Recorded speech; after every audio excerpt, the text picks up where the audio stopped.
Hello guys, welcome back to our YouTube channel guys.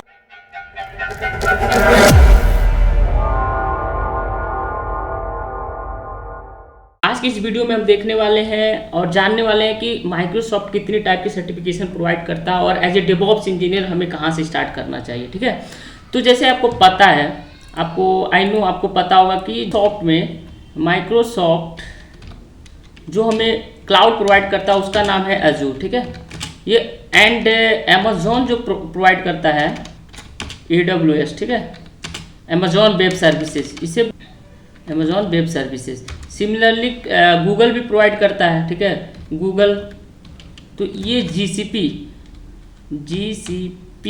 तो different kind of cloud provider हैं हमारे market में, लेकिन जो सबसे फेमस है वो है AWS एंड एजूर। ठीक है, इसकी मार्केट जो मार्केट कवर किया सबसे ज़्यादा अमेजोन एंड माइक्रोसॉफ्ट ने करा हुआ है। तो अगर आप अपना career as Azure DevOps, as Azure cloud engineer, इस टाइप का एजूर डेवऑप्स इंजीनियर, अगर इस टाइप के करियर में आप जाना चाहते हो तो आपको एजूर माइक्रोसॉफ्ट का कौन सा सर्टिफिकेशन करना चाहिए, तो आज इस वीडियो में हम बात करने वाले हैं। और एक एग्जाम भी शेड्यूल करके देखेंगे। हालांकि मैंने एग्जाम शेड्यूल करा, उसको मैं रीशेड्यूल करके दिखाऊंगा कैसे हम एग्जाम शेड्यूल या रीशेड्यूल करते हैं माइक्रोसॉफ्ट अकाउंट से। ठीक है, तो पहले मैं बता देता हूँ, मैंने यहाँ लिखा है AZ400, तो आज यही एग्जाम मैं रीशेड्यूल करूँगा। तो और आपको मैं रोड मैप भी बताऊंगा एज ए डेवऑप्स इंजीनियर कौन सा सर्टिफिकेशन पहले करना चाहिए और कौन सा उसके बाद करना चाहिए। ठीक है, तो मैं ये दिख रहा होगा द अजूर रोड मैप। ठीक है, तो अगर आप अपना करियर डेवऑप्स इंजीनियर में जाना चाहते हो तो फर्स्ट जो फंडामेंटल कोर्स होता है माइक्रोसॉफ्ट का, उसे हम बोलते हैं एजूर फंडामेंटल, जिसे हम बोलते हैं AZ900। ठीक है, तो अगर आप एकदम क्लाउड में नए हो, आपको कुछ नहीं पता है, तो आप पहले AZ900 करना। ठीक है, AZ900 करने से आपको आइडिया मिल जाएगा कि एजूर क्या होता है, उसमें क्या क्या सर्विसेज यूज होते हैं, क्या क्या टेक्निकल वर्ड होते हैं। ठीक है, तो बहुत सारे ऐसे टेक्निकल वर्ड, बहुत सारी चीज़ें आपको AZ900 में कवर हो जाएगा। तो इसका एग्जाम आप दे सकते हो पहले। ठीक है, उसके बाद अगर आप चाहते हो एजूर डेवऑप्स इंजीनियर बनना, ठीक है, तो उसके बाद आपको करना रहेगा एडमिनिस्ट्रेटर सर्टिफिकेशन AZ104, जिसे बोलते हैं, ये सेकंड वाला जो होता है। ठीक है ना, AZ104, इसे करने से आपको admin means like Azure active directory के बारे में पता चलेगा। ठीक है, कि हमारे डिफरेंट काइंड ऑफ सर्वर होते हैं, जैसे ACR होता है, ऐप सर्विसेज होता है, उस पर कैसे डिप्लॉयमेंट होता है, तो उसके अंदर ये चीज़ें आप पढ़ोगे एडमिनिस्ट्रेटर सर्टिफिकेशन के अंदर। ठीक है, अगर अब फिर ये दोनों कंप्लीट करने के बाद जो आता है नेक्स्ट सर्टिफिकेशन, उसे हम बोलते हैं एजूर इंजीनियर एक्सपर्ट। आप अगर एजूर डेवऑप्स इंजीनियर बनना चाहते हो तो उस केस में पहले आपको स्टार्ट करना होगा AZ900। ठीक है, जो जिसे बोलते हैं एजूर फंडामेंटल। देन आपको करना होगा AZ104, जिसे बोलते हैं एजूर एडमिनिस्ट्रेटर। ठीक है, इसको करने के बाद आप डायरेक्ट आ जाना डेवऑप्स इंजीनियर एक्सपर्ट। ठीक है, तो ये जो 104 है ना, इसके लिए प्री रिक्विजिट है। ठीक है, तो विदाउट इसके करे हुए AZ104 के विदाउट पास करे हुए आप इसे नहीं कर सकते हो। तो इसीलिए मेरे केस में मैंने इसे भी कंप्लीट कर लिया, इसे भी कंप्लीट कर लिया, इसीलिए मैं इस वाले एग्जाम को शेड्यूल कर रहा हूँ। ठीक है ना, तो अगर आपको भी अपना करियर डेवऑप्स में बनाना है तो आपको स्टार्ट करना होगा AZ900, देन आपको AZ104, देन आपको आना होगा AZ400। ठीक है, तो चलिए, ये रहा मोटा मोटी बातें। बाकी आप स्क्रीन पे देख लेना, बहुत सारे सर्टिफिकेशन होते हैं, लेकिन आपको एक डायरेक्शन में जाना होता है। आपको सारे सर्टिफिकेशन नहीं करना रहता है, आपको एक डायरेक्शन में जाना है, जिस डायरेक्शन में, जिस फील्ड में आपको करियर बनाना होता है वही सर्टिफिकेशन करते हुए जाना है। ठीक है, तो मैंने ये करा। ठीक है, तो करेंटली मैं as a DevOps engineer role पे काम करता हूँ, तो मैं अपनी स्किल को अपस्किल करने के लिए मैं सर्टिफिकेशन कर लेता हूँ। ठीक है, तो चलिए अभी मैं बताता हूँ कि कैसे एग्जाम शेड्यूल करते हैं। ठीक है, तो अगर आपको AZ900 शेड्यूल करना तो आप AZ900 ऐसे क्लिक करो। ठीक है, यहाँ पे आपको डायरेक्ट आ जाएगा। यहाँ आने के बाद देखो, यहाँ पे लिखा है ना माइक्रोसॉफ्ट सर्टिफाई एजूर फंडामेंटल। आप सीधे जाओ, यहाँ पे नीचे लिखा होगा, आप इसको पढ़ के अपना इसको प्रैक्टिस भी कर सकते हो ना। यहाँ पे लिखा है टेक द प्रैक्टिस असेसमेंट, तो इसे आप ओपन करके आप इसे यहाँ पे मॉक टेस्ट भी दे सकते हो। ठीक है, और उसके बाद शेड्यूल एग्जाम, देखो शेड्यूल एग्जाम पियर्सन बाई, ठीक है। तो आप ये वाला ऑप्शन क्लिक करना। रेट क्या है, एक मिनट, इसकी जो इसकी कॉस्टिंग पड़ने वाली है सर्टिफिकेशन का, वो $99 पड़ने वाला है, ठीक है ना। तो आप कन्वर्ट कर लेना इंडियन रुपीज़ में, ठीक है। तो उसके अकॉर्डिंग आप ये कर सकते हो। हाँ, मेरे केस में मेरी कंपनी ने मुझे स्पॉन्सरशिप करा था, तो मैं उस वहाँ से ये चीज़ें सर्टिफिकेशन कर रहा था, ठीक है। तो मैं एग्ज़ाम शेड्यूल पे जाता हूँ, ठीक है। तो काफ़ी सिंपल स्टेप है। जैसे आप AZ900 क्लिक करोगे तो आपको जो सामने आएगा उसको आप नेक्स्ट नेक्स्ट नेक्स्ट नेक्स्ट, और जो डिटेल बोलेगा आपको फिल करना और प्रोसीड कर जाना, ठीक है ना। तो ठीक है, तो ये देख सकते हो आप, ऐसे आएगा, ठीक है। तो ये आ रहा है, आपके केस में आपको पूछेगा सब डिटेल भरने के लिए, ठीक है। तो आपको फिल करना रहेगा, फिर आपको नीचे आना है, यहाँ पर नेक्स्ट कर लेना है। नेक्स्ट करने के बाद आपको सिर्फ सिंपली नेक्स्ट करना होगा, और इसकी यहाँ शेड्यूल भी पियर्सन व्यू जरूर आप उसी पे ही क्लिक करना है, और किसी चीज़ पे नहीं क्लिक करना, बस इतना ही याद रखना, ठीक है। तो आप बस उस पर क्लिक करो और अपना एग्ज़ाम शेड्यूल करो, ठीक है। तो इस टाइप का आएगा, एक इंटरफेस इस टाइप का आएगा। अब यहाँ पे देखो लिखा है in person at a test centre. अगर आपको टेस्ट सेंटर पे जाके एग्जाम देना है तो इसे सेलेक्ट करोगे, ठीक है।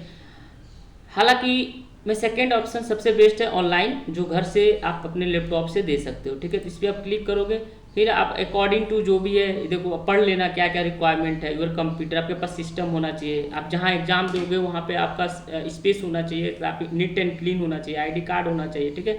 तो ये सारे इंस्ट्रक्शन आप पढ़ लेना, ठीक है। उसको नेक्स्ट करो। नेक्स्ट करने के बाद प्रोसेस, ये देखो व्हाट इज योर लैंग्वेज, किस लैंग्वेज में देना चाहते हो, तो इंग्लिश है, इंग्लिश सेलेक्ट करो, ठीक है। देखो इंडियन रुपीज़ में कन्वर्ट होके आ गया 3696 इसका जो वैल्यू पड़ेगा, ठीक है, इंडियन रुपीज़ में। तो आपको इतना पे करना रहेगा इस एग्ज़ाम को देने के लिए। फिर नेक्स्ट करो। नेक्स्ट करने के बाद ये आप पढ़ लेना व्यू टेस्टिंग पॉलिसी, जो उनकी पॉलिसी है क्या नहीं होना चाहिए। जैसे वहाँ मतलब ड्यूरिंग टेस्ट आपको कैसे बैठना है, कैसा स्पेस होगा, ठीक है। तो इस टाइप का पॉलिसी है जो आप इसे ओपन करके पढ़ सकते हो, ठीक।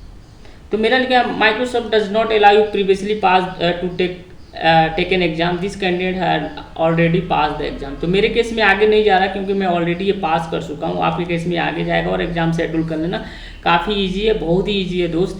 तो इसमें ज़्यादा कुछ करना नहीं है, ठीक है। और यस, एक चीज़ और मैं बताना चाहता हूँ, अगर एग्ज़ाम आपने शेड्यूल कर लिया और बाई किसी सिचुएशन के वजह से आप अपना उस दिन आप एग्ज़ाम नहीं दे सकते हो, तो आप अपना एग्ज़ाम रीशेड्यूल कर सकते हो। लेकिन उसका पॉलिसी होता है 24 आवर्स पहले, 24 घंटे पहले आप एग्ज़ाम रीशेड्यूल कर सकते हो, और जितना मन करे उतना बार आप रीशेड्यूल करो, कोई इशू नहीं है, ठीक है ना।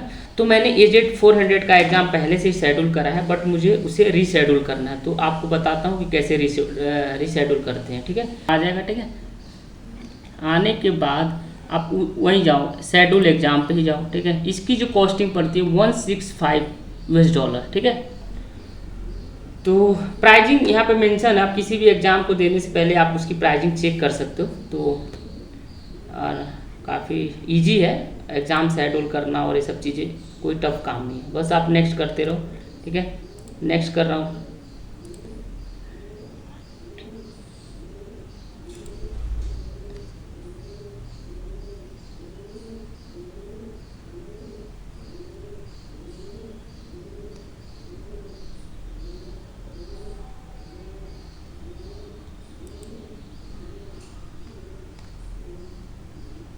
तो मैं अपने डैशबोर्ड पे आया, और यहाँ पे लिखा हुआ है व्यू और लॉन्च ऑनलाइन एग्जाम। तो मेरा कोर्स ऑलरेडी शेड्यूल है, तो मैं इस पर क्लिक कर रहा हूँ।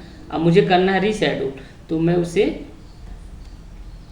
क्लिक करता हूँ, ठीक है। और यहाँ पे लिखा है रीशेड्यूल और कैंसिल, तो आप कैंसिल भी कर सकते हो। कैंसिल का मुझे पता नहीं है दोस्त कि अगर कैंसिल करने के बाद पैसे हमें मिलेंगे कि नहीं मिलेंगे, तो उसका मुझे कोई आइडिया नहीं है। बट हाँ, मुझे रीशेड्यूल करना, तो रीशेड्यूल पे क्लिक करूँगा, और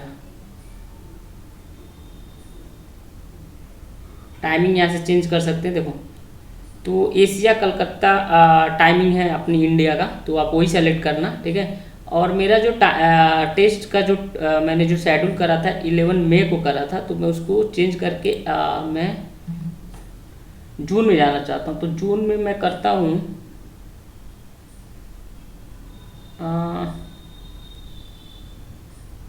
ओके, तो मैं फ्राइडे को करता हूँ, ठीक है। 14 फिर आप 14 को मैं रख दिया, 14 डेज जून के सेकेंड वीक में मैंने रखा, ठीक है।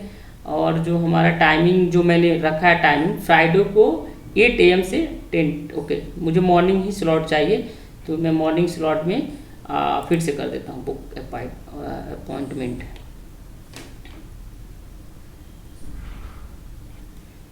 ओके, आप ये पॉलिसी चेकआउट कर लेना, जो भी है पढ़ लेना, सब कुछ आपको एग्री करना है, देन आपको एग्री करना है, ठीक है। ये सब चीज़ें हैं, ये आईडी कार्ड वो वही चीज़, नॉर्मल सा चीज़ें आप देख लो। रीशेड्यूल पॉलिसी देखो, if you need to reschedule your appointment be sure to be it no later than 24 hours period to your schedule exam. If you do not reschedule your appointment 24 hours period to your schedule exam, आप पढ़ लो, ठीक है। The following data is rate, okay, सब छोड़ो और agree कर दो।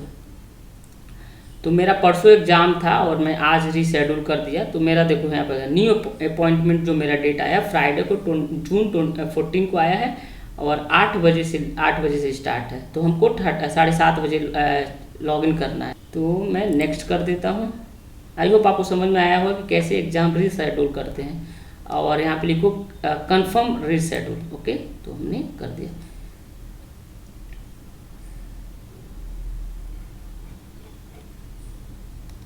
ठीक है, तो हमारा कंफर्म हो गया, हमारा एग्जाम रीशेड्यूल हो गया। तो इस तरीके से हम एक माइक्रोसॉफ्ट सर्टिफिकेशन, यहाँ पे लिखा है ना, इस तरीके your appointment is confirm and order confirmation containing important exam day information has been send to मेरे मेल आईडी पे वो आ गया, ठीक है। पर सिस्टम टेस्ट जरूर कर लेना, क्योंकि ड्यूरिंग एग्जाम, अगर जिस दिन एग्जाम है उसी दिन आप अगर लॉगिन करते हो तो माइट भी प्रॉब्लम क्रिएट आ सकता है ना, तो उससे पहले आप अपना सिस्टम टेस्ट कर लेना। यहीं पे ये लिंक जीमेल आईडी ओपन करोगे तो उसमें सिस्टम टेस्ट करने का एक मेल आया रहता है, उस पर क्लिक करके अपना सिस्टम टेस्ट कर सकते हो, ठीक है। क्योंकि क्या होता है, बहुत लोग कुछ एप्लीकेशन इंस्टॉल किए रहते हैं तो माइक्रोसॉफ्ट अलाउ नहीं करता, उसको डिलीट करना होता है, ठीक है। तो आप सिस्टम अगर पास उसको टेस्ट करते वक्त अगर आपका पास हो जाता तो गुड है, ओके, आप एग्जाम दे सकते हो जिस दिन आपने एग्जाम शेड्यूल करा है। बट अगर आपका फेल होता है देन उसमें बोलता है कि ये इस एप्लीकेशन आपके वजह से फेल्ड हुआ है, तो वो एप्लीकेशन आप डिलीट कर देना। For example Microsoft team allow नहीं करता है, अगर एग्जाम आप देना तो माइक्रोसॉफ्ट टीम को डिलीट कर देना। अगर आपके सिस्टम में वो टीम रहेगा तो एग्जाम नहीं दे पाओगे, ठीक है। तो इस तरीके से कुछ एप्लीकेशन होते हैं जो कि इसे डिलीट करना ही पड़ता है, ठीक है। तो इस तरीके से गाइस हम एग्जाम को शेड्यूल करते हैं और रीशेड्यूल करते हैं। और मैंने आपको बता दिया है कि अगर आपको डेवऑप्स इंजीनियर में अपना कैरियर बनाना है करना तो एजेड 900 से स्टार्ट करोगे, ठीक है। एजेड 900 से उसके बाद आपको एजूर एडमिनिस्ट्रेटर पढ़ना है, यानी एजेड 104 कंप्लीट करना है, फिर उसके बाद एजेड 400 करना है। एजेड 400 टोटली एजूर डेवऑप्स का कोर्सेज होते हैं, एजूर डेवऑप्स के कॉन्सेप्ट होते हैं, तो सारे कॉन्सेप्ट एजेड 400 में ही पढ़ा जाता है, ठीक है। सारे एग्जाम के प्राइजेस माइक्रोसॉफ्ट वेबसाइट पे लिखे हैं, काफ़ी इजीली है, आप देख सकते हो, उनके मॉक अटेम्प्ट कर सकते हो, उनका सब कुछ उनके वेबसाइट पे है, ठीक है। तो गाइज आई होप आपको ये इंफॉर्मेशन अच्छा लगा होगा। अगर आप चाहते हो, अगर मेरे से कोई और मीन्स अगर आप मेरे से चाहते हो कि आप और भी इस टॉपिक पे वीडियो बनाओ तो आप प्लीज़ कमेंट जरूर करना, तो मैं सेपरेटली एजेड 900 का वीडियो बनाऊंगा, फिर एजेड 104 का बनाऊंगा, देन एजेड 400 का बनाऊंगा कि कहाँ से पढ़ना होता है, कैसे पढ़ना होता है, क्या क्या वीडियो देखना है, कौन से वीडियो कहाँ से देखा जाए तो क्लियर किया जा सकता है। तो ये सब चीज़ें मैं आपको शेयर कर सकता हूँ। अगर आप इंटरेस्टेड हो तो then please comment video section, okay. So I will make another video on this. तो गाइज अभी के लिए तो बस इतना रहने देते हैं गाइज। तो आई होप आपको समझ में आएगा। Thank you for watching this video guys, and अगर आपको ये वीडियो पसंद आया तो guys please do like share and subscribe. Thank you so much for watching this video. Thank you.